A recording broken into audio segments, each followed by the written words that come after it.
রমেশ একদম ঠিক বলেছিল। 9 নম্বর মানে দেবরাজ আর 6 নম্বর মানে জামাইবাবু। সুন্দরবনে গিয়ে কেউ জানতে চায় সেখানে রয়্যাল বেঙ্গল টাইগার থাকে কিনা? না, একদমই না। কেন? কারণ সবাই ভালো করেই জানে। আমি কদিন ধরেই ভাবছিলাম আমায় লোকজন শুধু এখানে চিনুক এটাই যথেষ্ট নয়। আমি চাই আমাকে মুম্বাইও চিনুক, না হলে এদের মতো অনেক পিঁপড়ে ফড়ফড়িয়ে চলে আসবে। আমি বিখ্যাত হতে চাই। ভালো কাজ করে কেউ বিখ্যাত হয়েছে, খারাপ কাজই আমাকে বিখ্যাত করে দেবে।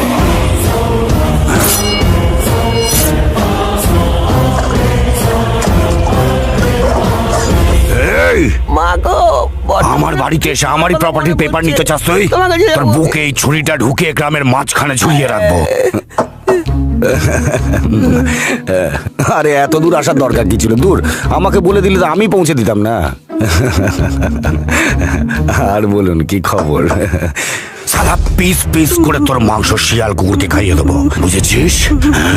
চোখ উপড়ে হাতে নিয়ে আসার কি আছে? হ্যাঁ আমি তো দিয়েই দিতাম, আপনি বলতে পারতেন তো আমাকে।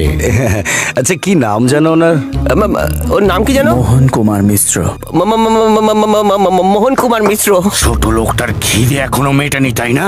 ওই প্রপার্টি আমার, ওই প্রপার্টি শুধু আমার, সব বুঝে গেছি, শুধু আমার, বুঝেছিস? যাবো ওরা ইয়ে পেয়েছে স্যার। স্যার ছেড়ে দিন স্যার, ও পারছি না।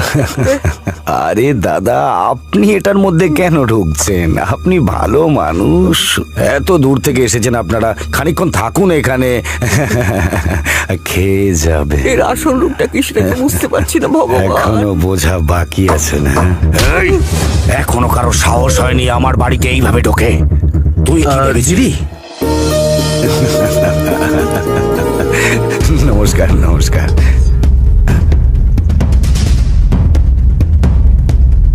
আমাদিন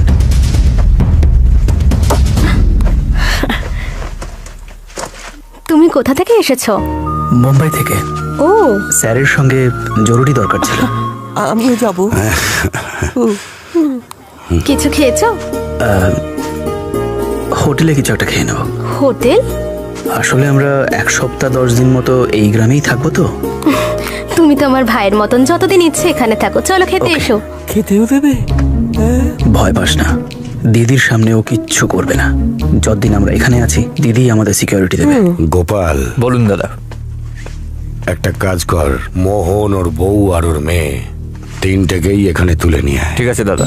মোহন কুমার মিশ্র দেবরাজ সম্পর্কে যা বলেছিল তার চেয়েও অনেক বেশি শয়তানো। ওর হাসি মুখ দেখে বলে যাবেন না ও 1 নম্বরের চণ্ডাল। এমনই চণ্ডাল যে নিজের বউয়ের সামনে রামচন্দ্র আর আড়ালে রাবণ।